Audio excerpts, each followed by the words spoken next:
तो very good evening everyone. कैसे हैं बच्चों आप सभी? बेटा I am going to start with the revision session of divisible profit with you.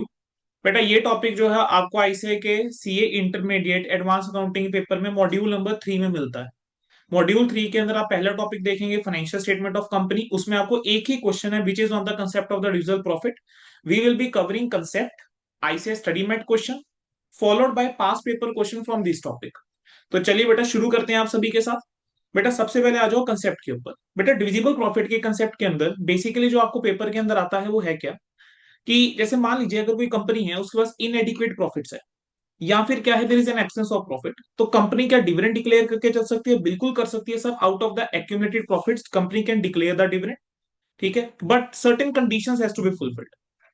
पहला कंडीशन क्या है कि जो रेट ऑफ डिविडेंड डिक्लेयर्ड होगा that should not be more than the average of the rate of dividend of last 3 years. यानी पिछले 3 सालों में जिस रेट के ऊपर बेटा डिविडेंड डिक्लेयर करा गया आप उससे ज्यादा रेट के ऊपर डिविडेंड डिक्लेयर नहीं कर सकते। एग्जाम्पल के तौर पे आपको डिविडेंड का रेट गिवन है से पिछले 5 साल का। अब इस साल कितना डिविडेंड डिक्लेयर करा जा सकता है? Just the average of the last 3 years. So you will ignore the other years if any given extra. So आपने सिर्फ लास्ट 3 इयर्स का डिविडेंड की एवरेज लेनी है। उस रेट से ज्यादा रेट के ऊपर आप डिविडेंड डिक्लेयर नहीं कर पाएंगे। अगला क्या आता है कि जो टोटल अमाउंट आप ड्रॉ करके चल सकते हैं out of the accumulated profits that cannot exceed the 1/10 of the paid up share capital and free reserves as per the latest audited financial state. तीसरी कंडीशन क्या है कि जो बैलेंस होना चाहिए रिजर्व्स का विड्रॉल के बाद वो 15% of paid up share capital से कम नहीं होना चाहिए। यानी मिनिमम साइड पे वो 15% होना ही चाहिए as per latest audited financial statement. वो कह रहे हैं कि जो आप अमाउंट ड्रॉ करके चल रहे हो एज पर कंडीशन 2, अगर मान लीजिए कोई लॉसेज हैं फाइनेंशियल ईयर के अंदर, सबसे पहले आप उसको एडजस्ट करेंगे, फिर उसके बाद आप डिविडेंड जो है वो देके चलेंगे। एंड डिविडेंड जो है आप कब डिक्लेयर करके चलते हैं? After providing for previous year losses if any and depreciation against the profit जो company against the profits of the company जिसमें से डिविडेंड जो है डिक्लेयर करा जा रहा है। बेटा अब आ जाओ इलुस्ट्रेशन नंबर 1 के ऊपर। आपके आईसीए के स्टडी मैट का क्वेश्चन है ये। कह रहे हैं इन एडिक्वेसी ऑफ प्रॉफिट्स के चलते, ठीक है, for the year ended 31 March 2022 company ने प्रपोज करा कि 10% के ऊपर डिविडेंड डिक्लेयर करके चलेंगे out of the general reserve. यानी एक्यूमुलेटेड प्रॉफिट्स में से आप कह लीजिए रिजर्व्स में से डिविडेंड डिक्लेयर कर रहे हैं। कह रहे हैं कि आपको ये बताना है कि जनरल रिजर्व में से कितना अमाउंट है जो यूटिलाइज करा जा सकता है। बेटा 17,500 9% प्रेफरेंस शेयर है। 9% का मतलब क्या हो गया? 9% dividend rate. 17,50,000। 8 lakh equity share 80 lakh रुपए के। जनरल रिजर्व का बैलेंस है 1 अप्रैल का। बेटा कैपिटल रिजर्व और रीवैल्यूएशन रिजर्व जो है आप जानते हैं फ्री रिजर्व नहीं होते हैं। और इस साल का प्रॉफिट कितना है? 3 लाख। और पिछले 3 साल की जो एवरेज रेट है जिसके ऊपर डिविडेंड दिया गया दैट इज जस्ट 12%। बेटा अगर आप इस क्वेश्चन के अंदर आप देख के चलें तो there is an inadequacy of profit, क्योंकि आपके पास प्रॉफिट जो है वो तो सिर्फ 3 लाख का है। अगर आप इक्विटी का ही डिविडेंड निकालें तो 80 लाख के ऊपर 10% बनता है 8 लाख रुपए। और आप जानते हैं कि इक्विटी को डिविडेंड देने से पहले प्रेफरेंस को डिविडेंड दिया जाएगा। Preference share holder, preference share holder आपके हैं 17,50,000 रुपए के। इसके ऊपर आप 9% बेटा कैलकुलेट कीजिए। तो 17,50,000 के ऊपर बेटा आप 9% जब आप निकालते हैं तो that comes out to be 157500। तो इस तीन, अब आप ये देखिए सबसे पहले तो देखो कंपनी ने प्रपोज करा कि 10% का रेट के ऊपर डिविडेंड देना है। पहली कंडीशन ये कहती थी कि सर पिछले 3 साल की जो एवरेज है उससे ज्यादा रेट के ऊपर आप डिविडेंड नहीं दे सकते। पिछले 3 साल की एवरेज है 12, आप तो कह रहे हो सर 10% डिविडेंड देना है, दे सकते हो। पहली कंडीशन सेटिस्फाइड। दूसरी कंडीशन जो आप अमाउंट विड्रॉ करके चल सकते हो that should not be more than the 1/10 of the paid up share capital and free reserve. Sir paid up share capital कितना हुआ? 17,50,000 प्लस 80 लाख 97,50,000। इसमें ऐड कीजिए जनरल रिजर्व का अमाउंट 25 लाख रुपए। तो 97,50,000 प्लस 25 लाख रुपए आप करिए और उसका बेटा आप 10% निकालिए तो this comes out to be 12,25,000। तो 10% अमाउंट कितना आ जाता है? 12,25,000। 12,25,000 यानी ये मैक्सिमम अमाउंट है जो आप विड्रॉ करके चल सकते हैं। अब हमने कहा कि जो रिजर्व का बैलेंस है that should be on the minimum side 15% of the paid up share capital. Paid up share capital was 97,50,000। इसका आप क्या निकालिए बेटा? 15% निकालिए। 97,50,000 का 15% निकालते हैं तो ये आता है 1,462,500। इसका मतलब क्या हुआ सर कि जो जनरल रिजर्व का बैलेंस है वो डिविडेंड देने के बाद यानी अमाउंट विड्रॉ करने के बाद आपका जो है इससे कम बैलेंस नहीं होना चाहिए, मिनिमम इतना बैलेंस होना चाहिए। चलिए बेटा आप सिचुएशन देखते हैं। अब हुआ क्या आपको करंट ईयर का प्रॉफिट जो था वो था 3 लाख रुपए। आप सबसे पहले इसमें से प्रेफरेंस डिविडेंड जो है वो आप माइनस कीजिए। प्रेफरेंस डिविडेंड कितना होगा, 17,50,000 के ऊपर आप 9% निकालिए। 17,50,000 का 9%, तो ये आता है 157,500। माइनस करो बेटा, आपके पास आ जाएगा 1,42,500। अब ये जो 142,500 आपके पास आया है, अगर आप इसको इक्विटी डिविडेंड के लिए आप यूज भी कर लेते हो, तब भी आपका इक्विटी डिविडेंड में शॉर्टफॉल आ रहा है। कितने का शॉर्टफॉल आ रहा है, 8 लाख में से 142,500 माइनस कीजिए, तो 8 लाख माइनस 142,500, बेटा this comes out to be 6,57,500। मेरे पास जो जनरल में बैलेंस पड़ा था वो पड़ा था 25 लाख रुपए का। 25 लाख में से अगर मैं 6,57,500 माइनस भी कर दूं, तो मेरे पास बेटा जो अमाउंट रह जाता है वो रह जाता है 18,42,500। और हमने कहा था कि जनरल जो रिजर्व्स का बैलेंस होना चाहिए, that should not fall below 14,62,500, मतलब वो मिनिमम 14,62,500 होना चाहिए। हमारा बैलेंस तो जो बचेगा वो 18,42,500 बचेगा, अगर हम 6,57,500 विड्रॉ भी कर लें। तो मींस हम कितना अमाउंट यूटिलाइज करेंगे जनरल रिजर्व में से, 6,57,500 कैन बी यूटिलाइज्ड। ठीक है, तो ये आपका बेटा रिजर्व में से जो है वो यूटिलाइज करा जा सकता है। अब इसकी प्रेजेंटेशन कैसे करके चलनी है, आपको ये फाइल चाहिए बेटा, definitely you can just drop me a message. ठीक है, यहाँ टेलीग्राम ग्रुप का मैं लिंक शेयर कर दूंगा, आपको वहां पर ये वाली फाइल भी मिल जाएगी। चलिए मूविंग ऑन टू बेटा अदर क्वेश्चंस। तो बेटा ये हमारा क्वेश्चन बैंक है डिविजिबल प्रॉफिट का। Illustrate question number 1 is nothing but your illustration of study mat. तो हमने अभी अभी ये कवर करा। ठीक है, आप देखिए बेटा मई 2025 में बेटा ये क्वेश्चन आया, 4 नंबर में पूछा गया। कह रहे हैं due to inadequacy of profit during the year ended 31 March 25, company ने क्या करा, प्रपोज कर रहे हैं कि 9% का डिविडेंड देंगे जनरल रिजर्व में से। 95 लाख रुपीज की क्या है बेटा, इक्विटी कैपिटल है। जनरल रिजर्व का बैलेंस 1 अप्रैल 24 का है 1850। रीवैल्यूएशन रिजर्व, फ्री रिजर्व नहीं होते, इग्नोर करिए। 31 मार्च 25 का नेट प्रॉफिट जो है that is 375। Average rate of dividend पिछले 3 साल का 12.5%। पहली कंडीशन, रेट ऑफ डिविडेंड जो है वो 3 साल की एवरेज से ज्यादा नहीं हो सकता। हम 9% कह रहे हैं विच इज लेस देन 12.5%। तो आपकी कंडीशन जो है वो पहली फुलफिल हो रही है। दूसरी कंडीशन, जो आप अमाउंट विड्रॉ करके चल सकते हो, that can not be more than 1/10 of the paid up share capital and free reserve. Your paid up share capital is 95 lakhs. आपके फ्री रिजर्व का बैलेंस है 18,50,000।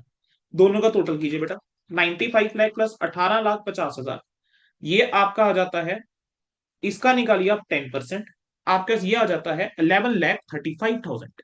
तो 11,35,000 का अमाउंट आप विड्रॉ करके चल सकते हो एज पर कंडीशन। ठीक है, लेकिन हमें ये भी चेक करना पड़ेगा क्या रिजर्व्स का बैलेंस जो है वो 15% ऑफ पेड अप कैपिटल से नीचे तो नहीं जा रहा। अब 95 लाख जो है वो आपकी पेड अप कैपिटल है, उसका 15% निकालिए। तो 95 लाख का 15% निकालते हो तो that comes out to be 14,25,000, यानी 14,25,000। अब बेटा इस क्वेश्चन के अंदर कोई प्रेफरेंस डिविडेंड तो है नहीं, तो ये जो 3,75,000 का प्रॉफिट है इस साल का, सबसे पहले बेटा क्या मैं इसमें से इक्विटी इक्विटी डिविडेंड दे सकता हूं। सर 95 लैक्स के ऊपर 9%, इतना डिविडेंड बेटा हमने देना है। तो 95 लाख के ऊपर 9% comes out to be 855। Out of 855 जो मुझे डिविडेंड देना है, 375 तो मैं प्रॉफिट्स में से यूज कर लूंगा। तो 375 अगर मैंने प्रॉफिट में से डिविडेंड दे दिया, तब भी बेटा मेरे पास एक शॉर्टफॉल पड़ रहा है 4,80,000 रुपए का। ठीक है, अब मेरे पास रिजर्व्स के अंदर बैलेंस पड़ा है 18,50,000, और मैंने कहा है कि विड्रॉ करने के बाद जो रिजर्व्स का बैलेंस है वो 14,25,000 यानी 14,25,000 से नीचे नहीं जाना चाहिए, ये मिनिमम होना चाहिए। 18,50,000 में से बेटा अगर मैं 480 विड्रॉ भी कर लूं, ठीक है, तब मेरे पास बेटा कितना अमाउंट बचता है, 18,50 में से आप 480 माइनस कर दीजिए, तो बेटा मेरे पास जो आ जाता है वो आ जाता है 13,70,000 रुपये आ जाता है। मेरे पास जो अमाउंट आ जाता है that comes out to be 13,70,000। अब ये जो 13,70,000 है, क्या ये 14,25,000 से नीचे आ गया? और हमने कहा था कि रिजर्व का जो अमाउंट है वो 15% कम से कम होना चाहिए। तो मुझे बताओ, कैन आई विड्रॉ 4,80,000? तो मैं यहाँ पर 4,80,000 विड्रॉ नहीं कर सकता, और क्योंकि तीनों कंडीशन सेटिस्फाई नहीं हो रही, मीन्स पहली दो तो है बट तीसरी कंडीशन सेटिस्फाई नहीं हो रही, इस वजह से कंपनी क्या डिविडेंड दे सकती है यहाँ पे? नहीं। कंपनी अगर यहाँ पे डिविडेंड देना चाहती है तो कितना डिविडेंड दे सकती है बेटा, 18,50,000 में से आप 14,25,000 माइनस कर दीजिए, तो 4,25,000। Means this is the maximum amount जो कंपनी और विड्रॉ कर सकती है, उससे ज्यादा कंपनी विड्रॉ नहीं कर पाएगी। तो कंपनी जो है इस एक्सटेंट तक आपका डिविडेंड दे सकती है। तो 9% पे तो डेफिनेटली कंपनी यहाँ पे डिविडेंड डिक्लेयर नहीं कर सकती, क्योंकि तीनों कंडीशन बच्चे सेटिस्फाई नहीं हो रही। Maximum you can draw is 425 from general reserve, उससे ज्यादा आप ड्रॉ ही नहीं कर सकते। ठीक है बच्चे, तो ये आपका एक क्वेश्चन था। चलिए moving on to question number 3। Past paper CA intermediate May 24 के अंदर ये क्वेश्चन आया, अगेन फॉर 4 मार्क्स। ठीक है, ये क्वेश्चन बेटा एक डिफरेंट क्वेश्चन बनाया गया, पहले ना आरटीपी में ना किसी पास पेपर में ऐसा क्वेश्चन पूछा गया था। ठीक है, तो कंसेप्ट आपकी क्लैरिटी बहुत होनी चाहिए। इक्विटी शेयर जो है वो 100 रुपए का है, टोटल 500 लाख है। 500 लाख है तो ऑब्वियसली बेटा नंबर ऑफ शेयर हो गए 5 लाख। जनरल रिजर्व जो है वो आपको 100 लाख रुपए का बैलेंस गिवन है, कौन सी डेट का, 31 मार्च 24 का। कह रहे हैं 31 मार्च 24 का जो लॉस है वो आपको गिवन है 5 लाख रुपए का। ठीक है, कह रहे हैं due to the absence of the profit during 23-24 management ने रेकमेंड करा कि डिविडेंड देंगे 10% का out of the general reserve, कि जनरल रिजर्व जो 100 लाख रुपए का है, कह रहे हैं उसमें से हम डिविडेंड दे देंगे। आपको पिछले 5 सालों का प्रीसीडिंग ईयर 23-24 डिविडेंड का रेट गिवन है। कह रहे हैं अकाउंटेंट जो है कंपनी का, वो आपसे as an accountant of the company you are required कि जो रेकमेंडेशन है क्या मैनेजमेंट की जस्टिफाइड है, क्या जो मैनेजमेंट कह रही है कि 10% का डिविडेंड दिया जाए क्या वो जस्टिफाइड है। कह रहे हैं अगर आप एग्री नहीं करते तो ये बताओ किस रेट के ऊपर डिविडेंड देना चाहिए। चलिए बेटा देखें जरा इस क्वेश्चन को। बेटा पिछले 3 साल का अगर आप देखेंगे तो 12 + 14 + 10 टोटल हो गया ये 36। 36 को आप 3 से डिवाइड कीजिए तो आता है 12%। तो एवरेज रेट जो है वो 12% बनता है। कंपनी कह रही है कि 10% डिविडेंड देना चाहते हैं, तो पहली कंडीशन तो सेटिस्फाई हो रही है। देखो, अगर आप तीन कंडीशन देखें, dividend rate is coming out to be 10% जो गिवन है, 12% एवरेज है, कंडीशन सेटिस्फाइड है। दूसरा वो क्या कहता है कि आप जो है 10% of paid up share capital और फ्री रिजर्व, उससे ज्यादा विड्रॉ नहीं कर सकते, चल सकते। तो अगर मैं पेड अप शेयर कैपिटल देखूं दैट इज 500 लैक्स, मैं जनरल रिजर्व देखूं दैट इज 100 लैक्स, टोटल हो गया 600 लाख। ठीक है, लेकिन हम ये जानते हैं कि आप सबसे पहले क्या करेंगे, ये जो लॉस है इसको पहले आपको एडजस्ट करना पड़ेगा। कहां पड़ा था सर, यहां पड़ा था बच्चे। हमने यहाँ पे पढ़ा था कि जो भी अमाउंट आप ड्रॉ करके चलोगे वो पहले कहाँ यूटिलाइज होती है, सेट ऑफ करने के लिए लॉसेस। तो ऑब्वियस सी बात है कि वो लॉस के लिए आपके अमाउंट अवेलेबल ही नहीं है। तो व्हाट आई विल डू, मैं ये 5 लाख रुपीज यहाँ पे माइनस करूंगा। ठीक है, अब 5 लाख रुपया माइनस कीजिए तो आपके जो अवेलेबल है that is basically 595 lakhs. Now 595 lakhs का आप 10% निकालिए, 59,50,000 आता है। ठीक है, और हमें डिविडेंड जो होगा वो कितना होगा, 500 लाख का 10% 50 लाख। तो 50 लाख 59,50,000 से तो कम है। तो कंडीशन तो देखो एक में यहां भी सेटिस्फाइड हो रही है कि हमारा डिविडेंड का अमाउंट जितना अमाउंट हम विड्रॉ कर सकते हैं उससे तो कम है। लेकिन एक कंडीशन और थी, वो क्या थी कि रिजर्व्स का जो बैलेंस है वो कम से कम 15% होना चाहिए of the paid up capital, which is 500 lakhs. 500 lakhs का 15% हो गया 75 लैक्स, यानी कम से कम 75 लाख रुपए जो है वो आपका क्या होना चाहिए, बैलेंस होना चाहिए। ठीक है, अब क्या ये कंडीशन सेटिस्फाइड होगी, सोच के देखिए। अगर मैं यहाँ पे 50 लाख रुपए का डिविडेंड दे देता हूं तो मेरी ये कंडीशन जो है वो सेटिस्फाई नहीं होती है। ठीक है, अब होगा क्या, अब आपका जो क्लोजिंग बैलेंस है रिजर्व्स का after payment of dividend and set of losses, dividend और लॉसेस सेट ऑफ करने के बाद, ठीक है, कितना आएगा, वो आएगा आपका 75 लाख रुपीज। ठीक है, इतना होना चाहिए। अब आप यूटिलाइज कितना करके चल सकते हो, सोच के देखो सर, 100 लाख मेरे पास पड़ा था, 5 लाख जो है मैं कह रहा हूँ 75 तो मुझे मेंटेन करना है, तो 25 लाख ही है जो अवेलेबल है। अब 25 लाख आपके पास अगर अवेलेबल है, उसमें से 5 लाख तो लॉस के लिए यूटिलाइज हो जाएगा, तो बचेगा कितना बेटा, 20 लाख, यानी 20 लाख का ही आप डिविडेंड दे सकते हो। तो 20 लैक्स को बेटा अगर आप 500 लैक्स से डिवाइड कर दोगे तो आपके पास कितना आ जाएगा, 4% आ जाएगा। तो कितना डिविडेंड आप देके चल सकते हो बेटा, 4%। बेटा इसी क्वेश्चन को आपके इंस्टीट्यूट ने जो है एक ऑल्टरनेटिव मैनर में सॉल्व करके चला है, वहां से भी अगर आप आंसर देखेंगे तो कितना आएगा, 4% ही आएगा। उम्मीद करता हूँ बेटा सबको समझ में आ गया होगा ये question. Moving to the next question. Next question आप देखेंगे तो बेटा यू विल फाइंड कि सिमिलर टाइप का क्वेश्चन है, बस रिपीट हो रहा है। आरटीपी मई 2021 का सवाल, CA inter old counting old syllabus paper 1 में होता था बेटा ये टॉपिक। आपका 10% डिविडेंड जो है वो डिक्लेयर करने के लिए प्रपोज करा गया है। ठीक है, कह रहे हैं कि जनरल रिजर्व में से कितना अमाउंट यूटिलाइज कर सकते हैं आपको वो बताना है। तो this is the same question just with the different figures आप कह लीजिए। Rather if I see the figures, मुझे ये सिमिलर फिगर्स लग रही हैं जो आपके इंस्टीट्यूट के क्वेश्चन की हैं। चलिए एक बार क्विकली बेटा just let's just solve this. बेटा 50 लाख रुपए आपका क्या है, इक्विटी शेयर कैपिटल है। 50 लाख रुपए का 10% अगर मैं देखूं तो 5 लाख हम डिविडेंड देना चाह रहे हैं। रीवैल्यूएशन रिजर्व फ्री रिजर्व नहीं होता, यूज नहीं कर सकता। पिछले 5 साल का एवरेज रेट जो है 12% का है। ठीक है, डिक्लेयर करना चाहते हैं 10% पे, तो पहली कंडीशन हम मान सकते हैं फुलफिल हो रही है।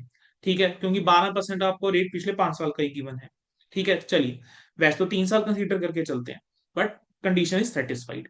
दूसरी कंडीशन क्या होती है कि कितना अमाउंट विड्रॉ करके चल सकते हो, paid up capital plus free reserve. ठीक है, उसका 1/10, तो 50 लाख प्लस 25 लाख हो गया 75 लाख। 75 लाख का 10% हो गया बेटा 7.5 लाख। तो 7.5 लाख आप विड्रॉ कर सकते हो। मुझे तो कितना चाहिए, 50 लाख का 10%, 5 लाख ही चाहिए डिविडेंड के लिए देखा जाए, अगर मैं पूरा भी जनरल रिजर्व में से देता हूं। तो कंडीशन जो है मेरी यहाँ भी सेटिस्फाइड है। अब जनरल रिजर्व का बैलेंस जो है वो आफ्टर विड्रॉल जो है वो 15% से, रिजर्व्स का balance 15% of paid up capital से नीचे नहीं जाना चाहिए। 50 लाख रुपए का 15% निकालता हूं तो वो भी कितना आता है, 70। 50 लाख रुपए का आप 15% निकालिए तो वो भी कितना आता है बेटा, 7.5 लाख।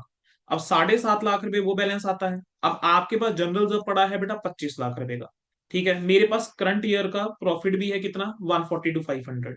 डिविडेंड देना है 5 लाख। 5 लाख रुपए का डिविडेंड देना है, 140 to 500 यूटिलाइज हो जाएगा, तो शॉर्टफॉल कितना है बेटा।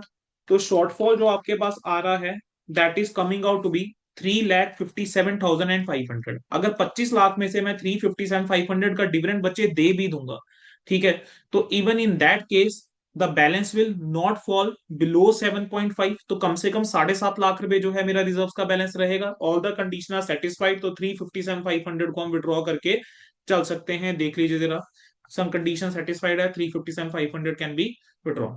अगला क्वेश्चन डिट्टो सेम, अगर आप देखें just one change which institute did in this question, यहाँ पे 50 लाख की जगह इक्विटी कर दी है 80 लाख रुपए की।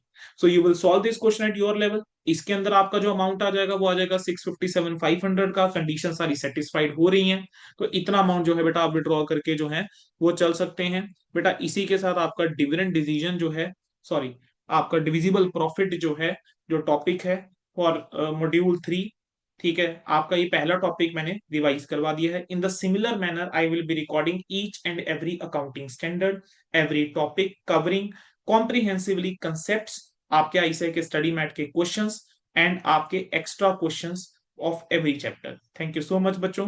प्लीज डू मेंशन आप जो अगली वीडियो चाहते हैं, प्लीज कमेंट्स में मेंशन कर दीजिएगा। प्रायोरिटी पे बेटा उन वीडियोस को आपके साथ शेयर कर दिया जाएगा। थैंक यू सो मच बच्चों। एंड फॉर नोट्स आप लोग जो हैं, टेलीग्राम लिंक जो मैं यहाँ पे शेयर करूंगा आपके साथ डिस्क्रिप्शन में, you can follow that Telegram channel. आपको वहां पर सारी की सारी फाइल्स, क्वेश्चन बैंक, नोट्स सब कुछ मिल जाएगा बच्चों। All the very best for examination, prepare well.